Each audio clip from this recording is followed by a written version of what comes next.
Session होगा तो हम लोगों से जवाब आने चाहिए, क्योंकि ये सब चीज़ें हम पढ़ चुके हैं। क्वेश्चंस मैं बताऊंगी बट आंसर्स आप लोग देंगे, जैसे हम लोग क्लास में करते हैं ना, उसी तरह। जनरली क्वेश्चंस पूछूंगी तो जनरली जवाब दे दोगे तो बहुत अच्छा होगा, वरना फिर मैं इंडिविजुअली पूछना शुरू करूंगी।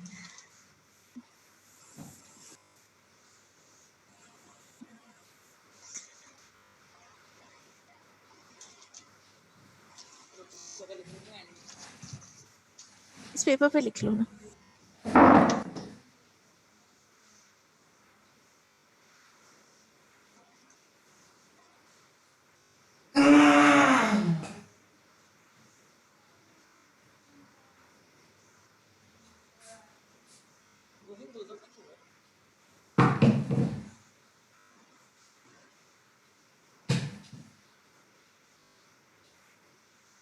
गोपित, आपने 2 जगहों से वाइस से लॉगिन किया हुआ है?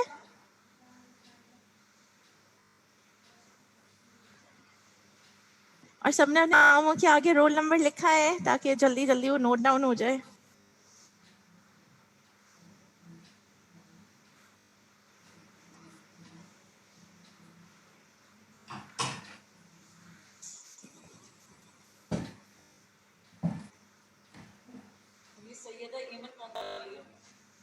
सैयदा एमन, ये रोल नंबर देखो, क्लिक करो। 31।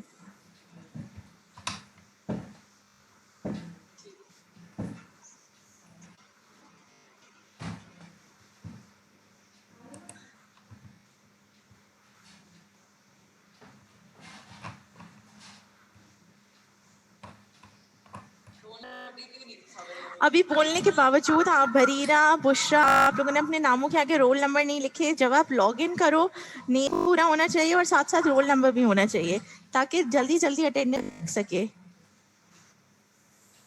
नेक्स्ट टाइम से का ख्याल रखना, रोल नंबर साथ होना चाहिए नाम के, अदरवाइज अटेंडेंस मार्क करने में प्रॉब्लम होती है।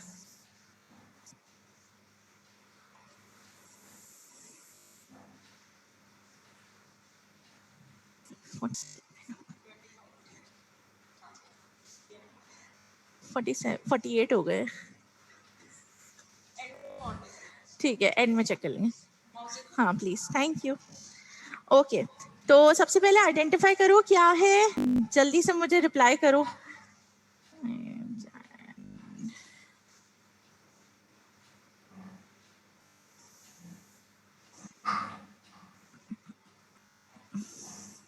क्यों नहीं आ रही?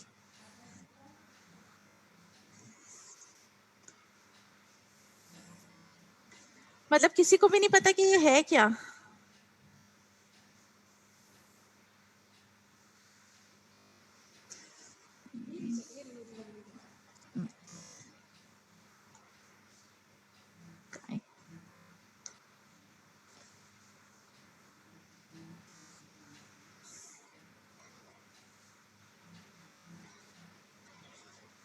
कुछ भी नहीं है। हाँ वैसे तो आती है, अभी क्यों नहीं आ रही? हाँ बुलाओ। हाँ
पहले आ रही थी।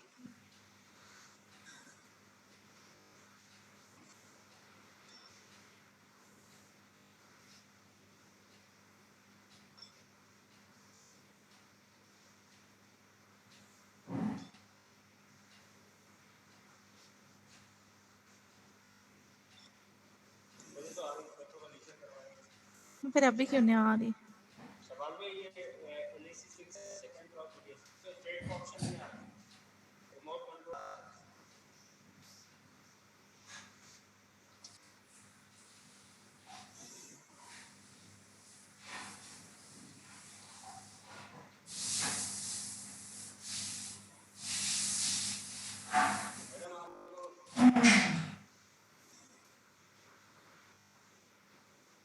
अच्छा, तुम लोग कुछ चैट पे मुझे रिप्लाई करो कि तुम लोग को मेरी आवाज आ रही है।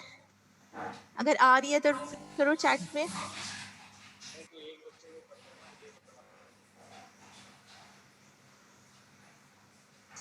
माहनूर,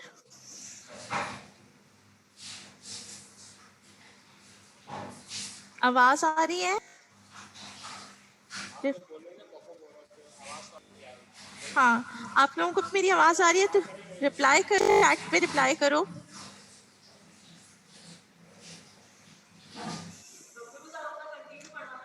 चलो छोड़ दो, ठीक है, सही है, ठीक है। अच्छा, एक बात सुनो तुम लोग, अभी तो रिप्लाई हो नहीं रहा चैट में, अब जो है थोड़ा बहुत खुद ही कराती हूँ। तुम लोगों को सबसे पहले तो ये है हमारी पहली स्लाइड, इसमें है क्राउन, ठीक है। लास्ट टाइम मैंने कराया था तो वो था सिर्फ सिरेमिक क्राउन, ये वाला क्राउन है porcelain fuse to metal crown. Difference क्या है दोनों में?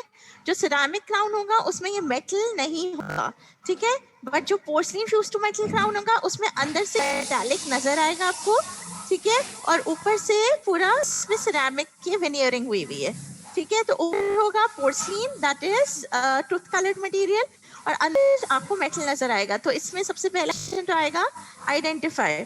तो आइडेंटिफाई में आपने लिखना है पोर्सलिन फ्यूज मेटल। अगर सिर्फ ऑल सिरेमिक क्राउन लिखोगे या कोई और चीज लिखोगे तो वो गलत हो जाएगा। अच्छा, इसके बाद नेक्स्ट चीज आएगी कि पोर्सलिन टू मेटल क्राउन की हमने जब क्राउन कटिंग करनी है तो उसमें हम कितनी स्पेस देते हैं, तो वो भी मैंने बताया था आपको लेक्चर में। तो वो होता है 1.5 mm, सही है। 1.5 mm हम लोग क्राउन कटिंग करते हैं, जिसकी वजह से स्पेस बनती है और फिर हम उसके ऊपर पोर्सलिन फ्यूज मेटल क्राउन लगाते हैं। अगर यही क्वेश्चन आएगा विनियर के लिए, ठीक है, पोर्सलिन फ्यूज टू मेटल की जगह अगर यहाँ पे बना है विनियर, जो कि हमारे नेक्स्ट ये है स्लाइड, ठीक है, अगर ऐसी स्लाइड आएगी और इसमें आइडेंटिफाई आएगा तो वो हो जाएगा porcelain veneer.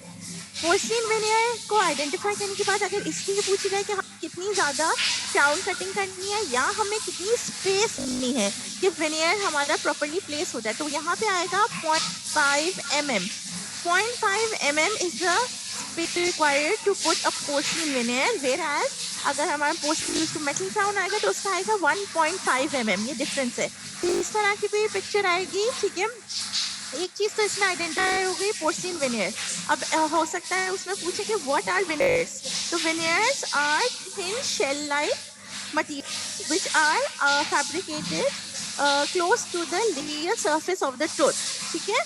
thin shell like structure which is fabricated close to the labial surface of the tooth। Labial surface पे ही सिर्फ वेनियरिंग होती है, वेनियरिंग कभी भी लिंगुअल साइड पे नहीं होगी।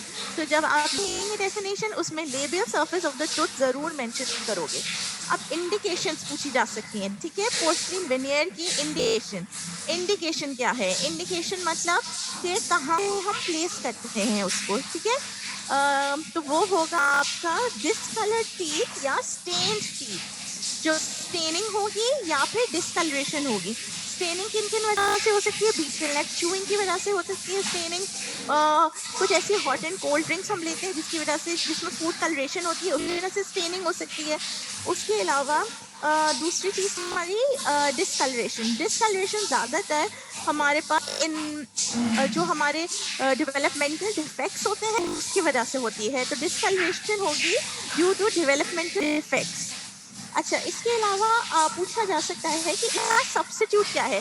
कि अगर हम पोर्सलिन अवेलेबल नहीं है क्योंकि पोर्सलिन का विनियर होगा एक्सपेंसिव, तो हम कौन सा और ऐसा मटेरियल है जिसको यूज़ कर सकते हैं विनियर बनाने के लिए? तो 2 ऐसे मटेरियल्स हैं, number 1 acrylic and number 2 composite. Composite के विनियर्स पहले यूज़ होते थे बहुत वाइडली, बट जब से पोर्सलिन हमने यूज़ करना शुरू किया तो उसको हमने रिप्लेस कर दिया। और इसी तरह एक्रेलिक भी विनियर्स पहले बनते थे, तो वो हमने अब रिप्लेस कर दिए। नेक्स्ट क्वेश्चन आ सकता है, what are the advantages and disadvantage of porcelain? ये एक जनरल क्वेश्चन है। यहाँ पे आएगा एडवांटेजेस में कि फेवरेबल एस्थेटिक्स होते हैं, एक्सेलेंट बायोकम्पैटिबिलिटी। ये 2 एडवांटेजेस ऐसे हैं कि अगर आपसे पूछा जाए विनियर के एडवांटेजेस उसमें भी लिख सकते हो, अगर आपसे पूछा जाए पोर्सलिन फ्यूज टू मेटल तो उसमें भी लिख सकते हो। डिसएडवांटेजेस क्या होंगे? ब्रिटल होता है ये बहुत ज़्यादा, लार्ज श्रिंकिंग होती है वाइल प्रोसेसिंग। 2 डिसएडवांटेजेस हैं, ठीक है। एक number 1 brittle and number 2 large shrinkage while processing. Normally shrinkage नहीं होती, बट जब प्रोसेसिंग हम कर रहे हैं, मतलब जब हम विनियर बना रहे हैं, क्राउन बना रहे हैं, कोई भी उसकी अप्लायंस बना रहे हैं, तो उस वक्त उसमें श्रिंकेज होती है, ठीक है। तो ये तो था पोर्सलिन विनियर। इससे पहले हमने किया पोर्सलिन फ्यूज टू मेटल। अच्छा, पोर्सलिन फ्यूज टू मेटल में एक चीज़ ये भी आ सकती है कि why porcelain fuse to metal crowns are more preferred. तो इसमें आप ये लिखोगे कि नंबर 1 नीचे होती है हमारे पास कोपिंग, जो कि होती है मेटल की। मेटल जो है बहुत ही स्ट्रॉन्ग होता है, तो वो इजीली क्रैक ब्रेक नहीं होगा। और ऊपर से हमने एस्थेटिक्स को देखते हुए पोर्सलिन लगाया है, तो वो हमारा एस्थेटिकल जो हमारी कंसिडरेशन है वो भी पूरी हो रही है, और जो हमें ब्रिटलनेस ख़त्म करनी थी, पोर्सलिन का जो इशू था वो भी ख़त्म हो गया। तो मेटल का सबस्ट्रक्चर हुआ और ऊपर हमारे पास जो पोर्सलिन के क्राउन होगा विजिबल। अच्छा, इसका डिसएडवांटेज क्या है? क्योंकि मेटल है और जो पोर्सलिन है वो ब्रिटल होता है, जब हम लोग ऑक्लूड करते हैं, ठीक है, मैस्टिकेटरी लोड पड़ेगा हमारे जो पोस्टीरियर्स हैं उसमें बहुत ज़्यादा मैस्टिकेटरी लोड होगा, तो यहाँ पे आ जाते हैं क्रैक्स आ जाते हैं, फ्रैक्चर हो सकता है, ठीक है। क्रैक या फ्रैक्चर होने की वजह से पोर्सलिन चिप ऑफ होता है। जो भी हमारे ओक्लूजल एरियाज हैं, स्पेशली ये जो हमारे जहाँ पे हमारे ग्रूव्स हैं, फिशर्स हैं, इन जगहों पे क्रैक्स पड़ जाएंगे। क्रैक्स पड़ के पोर्सलिन वहाँ से निकल जाएगा। पोर्सलिन अगर वहाँ से निकल जाएगा तो क्या चीज़ से नज़र आने लगेगी? मेटल। जब मेटल विजिबल होगा वो हमारे लिए डिसएडवांटेजेस होगा इस तरीके से कि वो एस्थेटिकली हमारा पर्पस फुलफिल नहीं कर रहा। तो ये सबसे बड़ा disadvantage porcelain fuse to metal का, कि with the passage of time porcelain chips and the metal substructure is visible, तो वो एस्थेटिक कंसिडरेशन को पूरा नहीं कर रहा। अब इसमें दूसरी चीज़ पूछी जा सकती है कि metals, porcelain fuse to metal में कौन से मेटल्स यूज़ होते हैं? तो होता है high gold alloys, low gold alloy, silver palladium and निकल क्रोमियम। ये 4 अलॉयज यूज़ होते हैं, high gold alloys, low gold alloys, silver palladium and निकल क्रोमियम। ये 4 अलॉयज हम यूज़ करते हैं।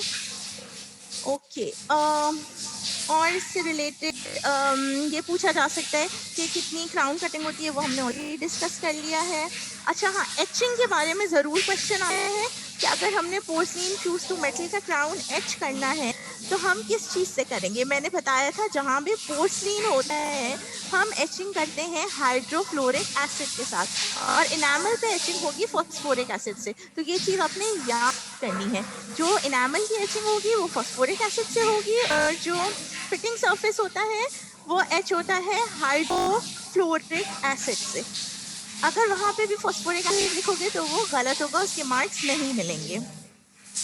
ओके, नेक्स्ट है ये device which is a CAD CAM machine. CAD CAM का फुल फॉर्म आता है, बहुत ही ज़्यादा पूछा जाता है। कैट कैम का फुल फॉर्म आना चाहिए, that is computer aided design, computer aided manufacture, ठीक है, कैट कैम। अब दूसरी चीज़ होगी कि ये कहाँ पे हो सकता है, where is CAD CAM procedure taking place? तो आप बोलेंगे डेंटल ऑफिस या डेंटल क्लिनिक, उसमें होगा। 1 स्टेप प्रोसीजर होता है।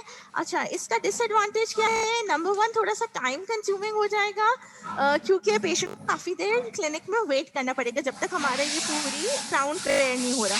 दूसरी चीज़, जो हम इसमें ब्लॉक्स यूज़ करते हैं वो प्योरली पोर्सलिन के होते हैं, तो और पोर्सलिन हमें पता है कि बहुत एक्सपेंसिव मटेरियल है, तो ये एक इसका डिसएडवांटेज होता है कि बहुत ज़्यादा एक्सपेंसिव एक्सपेंसिव हो जाता है ये पेशेंट के लिए, एंड वेस्टेज बहुत है क्योंकि हमने जो है इस मशीन में फिट करना है, इस जगह पे हमारे ब्लॉक फिट हो जाते हैं और फिर ये दोनों तरफ से जो है मिलिंग होती है इसकी। तो जो हमारे मिलिंग के बाद हमारा क्राउन प्रिपेयर हो गया वो तो हमारे काम का है, बट जो एक बाकी मटेरियल बच गया वो पूरा वेस्ट हो जाता है। तो यहाँ पे बहुत ज़्यादा वेस्टेज हो गई है, वेस्टेज ऑफ द मटेरियल होती है, बहुत ज़्यादा एक्सपेंसिव होता है। तीसरा डिसएडवांटेज है कि थोड़ा टाइम कंज्यूमिंग है, ये टाइम कंज्यूमिंग हो जाता है पेशेंट के लिए, तो पेशेंट को वेट करना पड़ता है। ओके, बट इसका एडवांटेज ये है कि वन स्टेप प्रोसीजर है, वन स्टेप प्रोसीजर है, डेंटल क्लिनिक में ये परफॉर्म हो जाता है। और अगर इसके सब्स्टिट्यूट की बात करें तो उसका ये डायग्राम है, दिस इज कॉपी मिलिंग, ठीक है, आइडेंटिफाई करना है तो मिलिंग है, इसमें सिर्फ एक मशीन बनी हुई है, ठीक है, ये नॉर्मल मशीन है और यहाँ पे कॉपी मिलिंग हो रही है, यहाँ पे आपको मिल करके देगा पोर्सलिन का क्राउन। तो ये है हमारे पास कॉपी मिलिंग मशीन। तो this is an substitute of CAD CAM. और इसके अलावा इसमें क्वेश्चन आ सकते हैं कि आप डिफाइन कर दो सिरेमिक को। सिरेमिक इनऑर्गेनिक जो है कंपाउंड होता है नॉन मेटालिक प्रॉपर्टी के साथ, और इसमें मोस्टली मेटालिक या सेमी मेटालिक एलिमेंट्स प्रेजेंट होते हैं। अच्छा, सिंटरिंग बहुत पूछा जाता है, डिफाइन करने के लिए आ सकता है सिंटरिंग को। Sintering is the process of heating closely packed particles to specific temperature to make one solid mass. तो सिंटरिंग में हम क्या कर रहे हैं, हम हीट कर रहे हैं पार्टिकल्स को, क्लोजली पैक्ड जो पार्टिकल्स हैं उनको हीट प्रोवाइड करते हैं at a specific temperature to form a one solid mass, that is called sintering। और हमेशा सिंटरिंग के बाद पाउडर फॉर्म में हम पोर्सलिन को ग्राइंड कर लेते हैं। ओके, और कैट कैम प्रोसीजर का पूछा जा सकता है कि पूरा कैट कैम प्रोसीजर एक्सप्लेन करो। तो उसमें होता है कि इनिशियली हमने एक वीडियो कैमरा लेना है और उससे हमने ऑप्टिकल इम्प्रेशन रिकॉर्ड करना है। जब एक दफ़ा ऑप्टिकल इम्प्रेशन रिकॉर्ड हो गया तो वो कंप्यूटर में ट्रांसफ़र होगा। कंप्यूटर में जब ट्रांसफ़र हो जाएगा तो वहाँ पे हम डिज़ाइनिंग होगी, कंप्यूटर डिज़ाइनिंग करेगा पूरी। डिज़ाइनिंग होने के बाद वो हम मिलिंग करना शुरू कर देगा। जो ब्लॉक ऑफ सीन मौजूद है उस पर मिलिंग स्टार्ट हो जाएगी। मिलिंग होने के बाद हम उसको निकालेंगे और पेशेंट के ऊपर ट्रायल करेंगे। सही होगा तो हम अंदर लगाएंगे ब्यूटिंग सीमेंट और फिर उसको प्रॉपर्ली प्लेस कर देंगे। ओके, जो हमारे porcelain fuse to metal restoration थी उससे एक और क्वेश्चन आता है कि रिक्वायरमेंट्स ऑफ अलॉय। जो हमारे ये मेटल का अलॉय यूज़ हुए ना, हाई गोल्ड, लो गोल्ड, सिल्वर पैलेडी, और चौथा हमारा था निकल क्रोमियम। तो इन चारों अलॉयज़ की क्या क्या रिक्वायरमेंट्स हो सकती हैं? तो सबसे पहले they should be capable of withstanding porcelain temperature without melting. Porcelain का फ्यूजन टेम्परेचर बहुत हाई होता है जिस पे वो इस पे कनेक्ट होगा, तो वो टेम्परेचर को विथस्टैंड करे, ये ना करे कि मेटल जो है सैग कर जाए, मेल्ट हो जाए। तो वो एक तो सबसे पहली रिक्वायरमेंट ये होगी। दूसरी रिक्वायरमेंट होगी they should be sufficiently rigid, मतलब रिजिड और हार्ड होना चाहिए, पोर्सलिन की तरह ब्रिटल नहीं हो। तीसरी रिक्वायरमेंट है capable of forming a good bond with porcelain, मतलब बायोकम्पैटिबिलिटी हो। एंड इसके लिए मोस्ट इंपॉर्टेंट चीज़ है कि जो हमारा चौथा पॉइंट है, should have a value of coefficient of thermal expansion close to that of porcelain. जो भी हमारे हम अलॉय कर रहे हैं उसकी coefficient of thermal expansion similar to porcelain होनी चाहिए। कोएफिशिएंट ऑफ थर्मल एक्सपेंशन पे इसलिए ज़्यादा एम्फेसिस है as compare to thermal conductivity and diffusivity, क्योंकि कोएफिशिएंट ऑफ थर्मल एक्सपेंशन वो प्रॉपर्टी है जिसकी वजह से आपका मटेरियल एक्सपैंड करता है और कॉन्ट्रैक्ट करता है। तो अगर मेटल ज़्यादा कॉन्ट्रैक्ट एक्सपैंड कर रहा है और पोर्सलिन कम कर रहा है तो पोर्सलिन में क्रैक्स हो जाएंगे, और अगर पोर्सलिन ज़्यादा कॉन्ट्रैक्ट एक्सपैंड कर रहा है और मेटल कम कर रहा है तो वो अटैच हो जाएगा मेटल में से। तो इसलिए हमारा coefficient of thermal expansion similar होना चाहिए, ये ना हो कोई एक ज़्यादा कोई एक कम। ओके, उसके अलावा क्वेश्चन आ सकता है कि what is the function of glaze. ठीक है, फंक्शन ऑफ ग्लेज तीन फंक्शंस है। Number 1, it improves the appearance. Number 2, remove surface imperfections, specially porosities, जो पोरोसिटीज होती है इक्वल वो उसको रिमूव करेगा। और तीसरी चीज़ है smooth surface and imparts greater translucency. तो सरफेस ऑब्वियसली स्मूथ हो गया तो ट्रांसलूसेंसी उसकी बेटर हो जाएगी। तीन चीज़ें होती हैं। Number 1, improves the appearance. Number 2, भी पोरोसिटीज होंगी उसको ओवरकम कर देगा, रिमूव करेगा। एंड थर्ड थिंग, ट्रांसलूसेंसी को बेटर करता है, स्मूथ सरफेस प्रोवाइड होता है। ओके, वैक्यूम हम प्रेफर करते हैं पोर्सिन फर्नेस में, वैक्यूम एनवायरनमेंट, ताकि पोरोसिटीज हमारी डिक्रीज हो सके। 4.6 होती है नॉर्मल पोरोसिटी की परसेंटेज, वो डिक्रीज हो जाती है 0.5 अगर हमारा पोर्सिन का फर्नेस अंदर से वैक्यूम एनवायरनमेंट हो। ठीक है, पोर्सलिन बहुत ज़्यादा पूछा जाता है, एग्जाम ऑस्की में भी पूछा जाता है, वाइवा में भी पूछा जाता है, और आपके पीसीक्यूज में भी बहुत आता है। इसीलिए पोर्सलिन और ये सिरेमिक्स पे बहुत ज़्यादा एम्फेसिस है। तो जो चैप्टर्स इंपॉर्टेंट है उसमें ये चैप्टर बहुत ज़्यादा इंपॉर्टेंस रखता है। तो ये चैप्टर बिल्कुल थरली आना चाहिए, और इससे रिलेटेड कोई भी क्वेश्चन हो तो पूछ मुझसे बार बार। ओके, ये हो गए यहाँ तक हमारे सिरामिक के स्पॉट्स कंप्लीट हो गए। हम नेक्स्ट कर रहे हैं ये वाला स्पॉट है, ठीक है, इसमें डिफरेंट चीजें हैं, इसमें 2-3 चीजें नजर आ रही हैं। नंबर तो हमारे पास एक डेंचर बेस है, ठीक है, डेंचर बेस के साथ हमारे आर्टिफिशियल टीथ भी अटैच्ड है, तो this is just the denture base, this is a complete denture. ठीक है, एक्रेलिक का कंप्लीट डेंचर है। इसमें पूछा जा सकता है कि कौन से मटेरियल बना हुआ है, तो एक्रेलिक रेजिन की कॉम्पोजिशन आ सकती है, तो आपको पता होना चाहिए पाउडर मेन कॉम्पोजिशन पाउडर की, जिसमें आता है पॉलीमर पॉलीमिथाइल मेथैक्रिलेट, और लिक्विड की मेन कॉम्पोजिशन में आता है monomer which is methyl methacrylate. उसके अलावा आपने इसमें क्रॉस लिंकिंग एजेंट की बात करनी है, उसके बाद इनहिबिटर आता है, और इसका एक्टिवेटर इनिशिएटर, इन सब के नामों के साथ आपने पूरी कॉम्पोजिशन लिखनी है। ओके, दूसरी चीज ऊपर दिखाई जा रही है आर्टिफिशियल टीथ। ठीक है, आर्टिफिशियल टीथ ये कौन से हैं? ऑब्वियसली इनके साथ कोई पिन अटैच नहीं है, तो ये भी एक्रेलिक के हैं। तो अगर ये चीज आइडेंटिफाई करने के लिए आए तो ये है आर्टिफिशियल टीथ। ये अटैच हुए हुए हैं एक डिस्प्ले शीट पे with the help of carding wax. ठीक है, रेड कलर की कार्डिंग वैक्स होती है, तो उसकी हेल्प से ये आर्टिफिशियल टीथ इस पे अटैच हुए हुए हैं। ठीक, तो ये आर्टिफिशियल टीथ पूछे जाएंगे तो इनके बारे में आप आओगे कि artificial teeth made of acrylic है। कैसे आपने आइडेंटिफाई किया? क्योंकि यहाँ पे पिन्स नहीं है, यहाँ पे मेटल की पिन्स नहीं है। मेटल की पिन्स होंगी तो वो होंगे पोर्सलिन के। ओके, इसके अलावा इसमें आ सकता है कि जो डेंचर है उसकी क्या क्या डिफेक्ट्स होते हैं, ये बहुत कॉमनली पूछा जाता है। डेंचर के डिफेक्ट्स, तो उसमें आपने लिखना है कि एक तो पोरोसिटीज की हेडिंग आएगी, दूसरी आएंगी craze lines. Craze lines itself होते हैं छोटे छोटे क्रैक्स, बार बार कॉन्ट्रैक्शन और एक्सपेंशन की वजह से हमारे डेंचर भी उस पर आ जाते हैं। दूसरी आएगी पोरोसिटीज। पोरोसिटीज में 3 होती है, ग्रैन्युलर, गैसियस और कॉन्ट्रैक्शन। ठीक है, अच्छा, अगर पूछा जाए what are the ideal requirements of a denture based polymer, तो उसमें आप लिख सकते हो मटेरियल का ग्लास ट्रांजिशन टेम्परेचर हाई होना चाहिए ताकि डिस्टॉर्शन ना हो, लो स्पेसिफिक ग्रेविटी होनी चाहिए, क्योंकि अपर डेंचर है तो उस हिसाब से प्रॉपर्टीज मेंशन करना, ज़्यादातर वो प्रॉपर्टीज लिखना जो अपर डेंचर के साथ कोइंसाइड करें। यूजुअली पूछी जाती है 3 to 5 प्रॉपर्टीज, तो कोई भी 3 to 5 प्रॉपर्टीज आपने याद करनी है जो आप प्रॉपरली पूरी तरह लिखें। इनसॉल्युबल होना चाहिए in oral fluids, should not absorb water और सलाइवा, ये मेंशन करना, क्योंकि पिछला मटेरियल जो था वल्केनाइट वो हमने इसीलिए यूज़ करना बंद किया था कि वो वाटर एब्जॉर्ब करता था। ये मटेरियल एक्रेलिक, ये मेन प्रॉपर्टी होनी चाहिए कि ये वाटर एब्जॉर्ब ना करे। वाटर एब्जॉर्ब करने की वजह से क्या प्रॉब्लम आ सकती थी कि बैक्टीरियल या फंगल इन्फेक्शन हो सकते थे, जैसे oral candidiasis. Okay, non toxic, non irritant, should not be expensive, long shelf life, easy to manipulate, easy to repair, ये सब आएंगी आइडियल प्रॉपर्टीज में। ठीक है, उसके अलावा रेडियो ओपेक होना चाहिए, एक्सीलेंट अपीयरेंस होनी चाहिए, similar to normal oral mucosa. ये सब हमारी आइडियल प्रॉपर्टीज हैं। तो ये अगर आएंगी तो इससे कोई भी आपकी 3 to 5 पूछी जाएंगी तो आपने उसमें मेंशन करना। ओके, इसके अलावा अब डिफरेंट चीज़ें आती हैं। सबसे मोस्ट इंपॉर्टेंट क्वेश्चन आता है कि what is suspension polymerization. Suspension polymerization is a process जिसमें methyl methacrylate monomer gets polymerized to form the powder which is polymethyl methacrylate. तो ये है आपकी सस्पेंशन पॉलिमराइजेशन।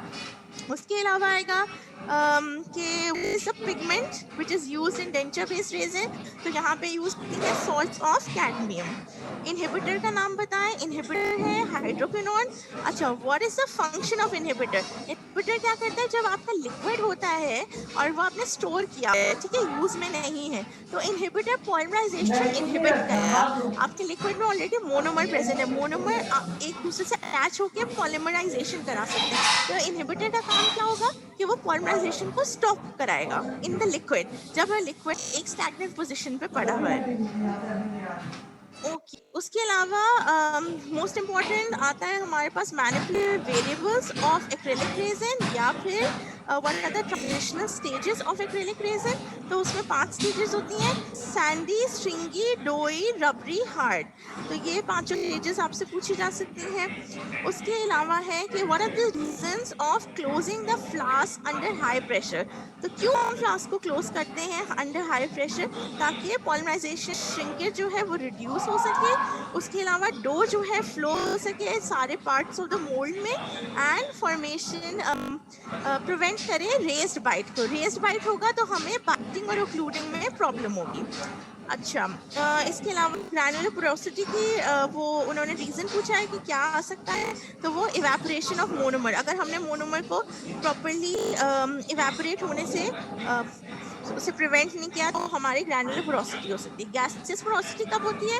जब हमारा डो जो है हम बॉयल आउट कर रहे होते हैं, बेसिकली जब हम ट्रांजिशन ला रहे होते हैं हमारे डोई स्टेट से हम उसे रबरी स्टेट में, हार्ड स्टेट में कन्वर्ट कर रहे हैं अपने एक्रिलिक रेजिन को, तो हमारे जो टेम्परेचर जो फ्लास्क में डालने के बाद हमने उसको हाई टेम्परेचर पे उसको क्योर करना है। That should not exceed 100.3 degrees.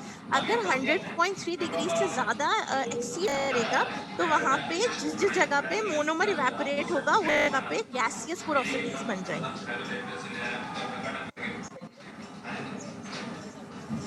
Okay, अच्छा, अब क्रेजिंग के कॉजेज, ये बहुत दफ़ा मैंने वाइवा में पूछा बट कोई भी करेक्ट आंसर नहीं कर पा रहा था। तो डिफरेंट कॉजेज ऑफ क्रेजिंग, क्रेजिंग के डिफरेंट कॉजेज में सबसे इंपॉर्टेंट ये है कि जब हम लोग पोर्सलिन टीथ यूज़ करेंगे, जनरली हमें एक्रेलिक टीथ ही यूज़ करने चाहिए अगर हम एक्रेलिक का टीचर बना रहे हैं, ताकि दोनों बैलेंस आउट हो जाए, एक ही टाइप का मटीरियल है। अगर आप पोर्सलिन के टीथ यूज़ करोगे ना तो वहाँ पे क्या होगा, पोर्सलिन ज़्यादा एक्सपैंड कॉन्ट्रैक्ट करेगा एज कम्पेयर टू एक्रेलिक, तो उसकी वजह से क्रैक्स फॉर्म हो जाएंगे, नंबर 1। नंबर 2, अगर कोई डिफेक्ट आया और हमने उसके अंदर सेल्फ क्योर एक्रेलिक लगाया है, सेल्फ क्योर एक्रेलिक लगाने की वजह से का मटेरियल वापस से कॉन्ट्रैक्ट हुआ, एक्सपैंड हुआ, तो वहाँ पे उसके छोटे छोटे क्रैक्स बन जाएंगे।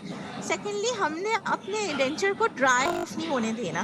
ड्राई होगा वो कॉन्ट्रैक्ट होता है और वहाँ पे क्रैक्स होंगे। हमने मेक श्योर करना होता है कि अगर हम यूज़ करें तो हमारे ओरल कैविटी में, अगर यूज़ नहीं कर रहे तो उसे वाटर के अंदर डिप करके रखें, ताकि वो एक जो नॉर्मल टेम्परेचर है, माउथ टेम्परेचर, उसी की तरह वो वाटर के अंदर डिप रहे।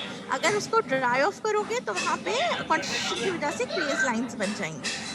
Okay, in which stage of acrylic is packed? तो एक्रेलिक पैक होता है हमेशा डोई स्टेज में, डोई स्टेज के अलावा कोई और स्टेज में नहीं होता। And the most important question लोगों ने ऑस्ट्रिया में भी गलत किया था कि रेशो क्या होता है जो एक्रेलिक का यूज होता है, दैट इज 2.5:1, और ये वो रेशो है जिसपे हमारी पॉलिमराइजेशन श्रिंकेज भी रिड्यूस होती है, 5 to 6% श्रिंकेज हो जाती है। अगर हम इसका रेशो ऊपर नीचे करेंगे तो पॉलिमराइजेशन श्रिंकेज हमारी बढ़ जाएगी। Okay, what is flash? Flash भी पूछा गया था।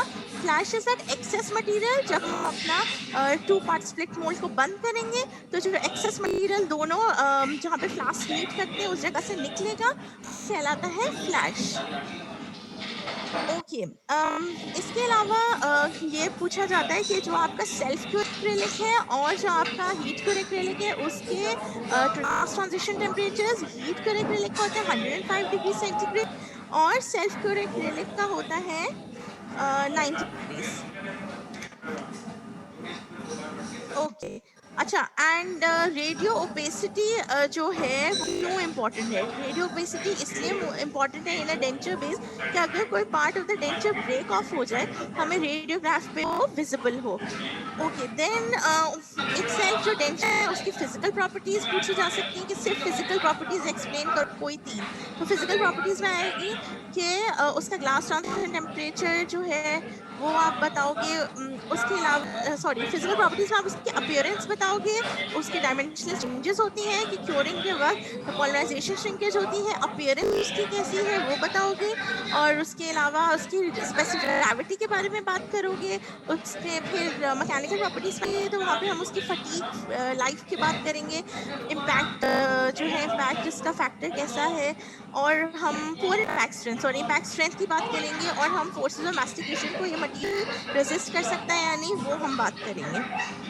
ओके, बायोलॉजिकली क्या प्रॉब्लम आती है? बायोलॉजिकली मटेरियल में सबसे मेजर प्रॉब्लम ये आती है कि कैंडिडा एल्बिकैंस की वजह से कैंडिडियासिस हो सकता है। Candidiasis is a fungal infection, वो बहुत कॉमनली होता है, तो उसके लिए हमें मेक श्योर करना है कि जैसे आप अपने नॉर्मल दांत ब्रश करते हो, आप इस डेंचर को भी रनिंग वाटर के नीचे रख के ब्रश करो।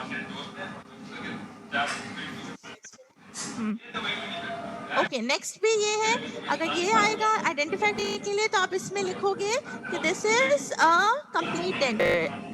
एक्रिलिक कंप्लीट डेंचर लिखोगे तो बेस्ट हो जाएगा, बट अगर आप सिर्फ कंप्लीट डेंचर भी लिखोगे तो कोई इशू नहीं है। और अगर ये जो पिंक पार्ट है हमारे डेंचर का, उस पर मार्किंग हुई भी है कि अगर कोई एरो बना है और ए या बी लिखा हुआ है और उस पर आया आइडेंटिफाई, तो आपने कंप्लीट डेंचर नहीं आइडेंटिफाई करना है, आपने आइडेंटिफाई करना है डेंचर बेस, डेंचर बेस। और इसी तरह जो हमारे दांत बने हुए आर्टिफिशियल टीथ, उस पर मार्किंग आएगी, तो आपने उसको आइडेंटिफाई करने के लिए आएगी, जैसे आइडेंटिफाई बी हो, यहाँ पे बी की मार्किंग बनी हुई हो, तो आप लिखेंगे आर्टिफिशियल टीथ, फिर उससे रिलेटेड क्वेश्चंस आ सकते हैं।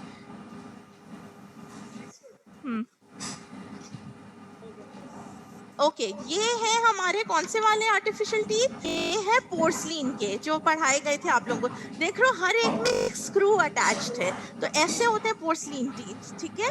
पोर्सलिन के आर्टिफिशियल टीथ, इसमें हमेशा से ऐसा एक मेटल का स्क्रू अटैच्ड होगा हर दांत के साथ, और जब डेंचर बनेगा वो थोड़ा बल्की डेंचर होगा, इतना थिन और फाइन डेंचर नहीं बन सकता। ओके, ये है हमारा partial denture, this is not a complete denture, क्योंकि यहाँ पे दांत मिसिंग है, देख रहे हो पीछे से पोस्टीरियर्स दो साइड के मिसिंग है, और आगे से चारों एंटीरियर्स मिसिंग है। यहाँ पे सिर्फ और सिर्फ प्री मोलर्स है और एक एक मोलर है जिसका हमने डेंचर बनाया है, तो this will not be counted as a complete denture, this will be counted as a partial denture. तो आइडेंटिफाई दिस व्हाट में आपने लिखा है एक्रिलिक पार्शियल डेंचर। अगर सारे दांत आपके आर्च के प्रेजेंट होते हैं तो ही कंप्लीट डेंचर में काउंट होता है, अगर कोई भी दांत मिसिंग होगा, चाहे एक दांत की मिसिंग क्यों ना हो, तो पार्शियल डेंचर हो जाता है। ये है इम्प्लांट, सही है, इम्प्लांट है। इम्प्लांट के ये है कि इम्प्लांट के बारे में सिर्फ ये आ सकता है कि कौन से टाइप्स ऑफ इम्प्लांट होते हैं, तो उसमें मेजरली आपको नाम आना चाहिए। एंडोस होता है जो कि हम सबसे ज़्यादा वाइडली यूज़ करते हैं, इसके अलावा ब्लेड वेंट होता है जो कि अब हम यूज़ नहीं करते, क्योंकि बहुत ज़्यादा एग्रेसिव इम्प्लांट था वो, और वो कटिंग बहुत ज़्यादा करता था, तो हमारी जो जॉ बोन होती थी अपर या लोअर जॉ की, वो बोन बहुत ज़्यादा विग्रेसली ख़राब होती थी उसकी वजह से, इसलिए हमने उसका यूज़ बंद कर दिया। और उसके अलावा हम इम्प्लांट के बारे में ये पूछ सकते हैं कौन सा सूटेबल मटेरियल है, तो हमारा सबसे सूटेबल मटेरियल है, सूटेबल मटेरियल इम्प्लांट का हमारा होता है निकल टाइटेनियम, ठीक है, निकल टाइटेनियम वो सूटेबल है दो वजूहत की वजह से। Number 1, it is the best biocompatible material, and number 2, बहुत ज़्यादा फ्लेक्सिबल होता है। वो मटेरियल हम प्रेफर करते हैं जो बहुत ज़्यादा फ्लेक्सिबल हो, क्योंकि इम्प्लांट इज़ अ स्क्रू जो कि हमारे बोन के अंदर लगेगा, उसके ऊपर हमेशा कोई क्राउन या ब्रिज प्लेस होगा, ठीक है, सपोर्ट देने के लिए हमारे आगे पीछे के दांतों को और हमारे मास्टिकेटरी लोड को बेयर करने के लिए। तो सिर्फ implant which is a screw type उसको छोड़ नहीं देते, इसके ऊपर प्लेस होता है prosthesis which is a crown और अ ब्रिज। जब तक हम क्राउन या ब्रिज की प्लेसमेंट नहीं करेंगे वो इम्प्लांट किसी काम का नहीं होगा, सही। और इसके अलावा हाँ ये पूछा जा सकता है कि इम्प्लांट हमने पेशेंट को नहीं देना या पेशेंट अफोर्डिंग नहीं है, तो हम इसके क्या सब्स्टिट्यूट्स हो सकते हैं, तो इसके सब्स्टिट्यूट क्राउन या ब्रिज हो सकता है। इसी तरह क्राउन या ब्रिज की अगर पिक्चर है और उसके सब्स्टिट्यूट्स है तो वो होगा implant, it's vice versa. Okay, advantages of an implant, ये लॉन्ग लास्टिंग होता है, बाबत एक्सेसिवली बायोकम्पैटिबल होता है, and it is one time investment, एक दफ़ा आपने इन्वेस्ट कर लिया इम्प्लांट इम्प्लांट प्लेस कर दिया पेशेंट के मुंह में, आपको दोबारा से कुछ करने की ज़रूरत नहीं है, वो उसी को मेंटेन रखे अपनी हाइजीन को, तो वो लॉन्ग लाइफ होता है। एक दफ़ा बस ट्रीटमेंट कराना। इसका डिसएडवांटेज क्या है? डिसएडवांटेज ये है कि अगर आपने अपनी ओरल हाइजीन मेंटेन नहीं की तो ये बाद में आपको बहुत ज़्यादा प्रॉब्लम दे सकता है, मतलब कि आपके गम्स में इन्फेक्शन हो सकता है। कुछ पेशेंट्स बहुत रेयरली ऐसे होते हैं जिनको ये सूट ना करे, तो उसकी वजह से उनको कुछ एलर्जिक रिएक्शंस हो सकते हैं, तो उनको वहाँ पे इसको रिमूव करना पड़ जाता है। बट ये बहुत ही रेयर केसेस होते हैं, यूजुअली पेशेंट्स में ये सही रहता है और इतना ज़्यादा प्रॉब्लमैटिक नहीं होता। स्पॉट्स तो है वो मैं कल भी कंटिन्यू करा सकती हूँ, कोई मसला नहीं। ओके, अब मैंने ये जो आज डिस्कस किया है, तो बेसिकली मैंने डेंचर बेस्ड ट्रिमर्स के रिलेटेड सारे स्पॉट्स आज डिस्कस किए हैं, एक्सेप्ट वो द पोरोसिटीज रह गई हैं, वो उनकी पिक्चर्स मैं कल एक दफ़ा और दिखा दूंगी। और हमने डिस्कस किया है मेजरली सिरेमिक्स इसलिए डिटेल में किया है क्योंकि सिरेमिक्स बहुत ही इंपॉर्टेंट चैप्टर है जिसको बहुत अच्छे से डिटेल में पढ़ना है। तो अब कल हम बाकी स्पॉट्स करेंगे जिसमें मेजरली वैक्सेस होंगे, जिप्सम होगा, उसके स्पॉट्स होंगे और हमने कास्टिंग करना है। तो थोड़ी से पढ़ के आना। आज तो मेरी चैट चल नहीं सकी जूम पे, तो इंटरैक्टिव सेशन हुआ नहीं, मैंने खुद ही सब कुछ एक्सप्लेन किया है। बट कल मोस्ट प्रॉब्ली चैट वगैरह का प्रॉब्लम सॉल्व हो जाएगा, तो हम थोड़ा सा इंटरैक्टिव सेशन लेंगे ताकि थोड़ा तुम लोग भी रिस्पॉन्ड करो, पता लगे कि कुछ पढ़ रहे हो नहीं। एंड बाकी जो कराना है उससे रिलेटेड भी अगर कोई क्वेश्चन हो तो पूछ सकते हो मुझसे। कल हम आगे ऑस्पी रिवीजन ही करेंगे, इसी तरह स्पॉट्स आऊँगी, उससे रिलेटेड जो क्वेश्चंस होते हैं, क्वेश्चंस के आंसर क्या होते हैं, हम इसी तरह सारा डिस्कशन ही करेंगे। ठीक है, okay, thank you so much, अल्लाह हाफिज़।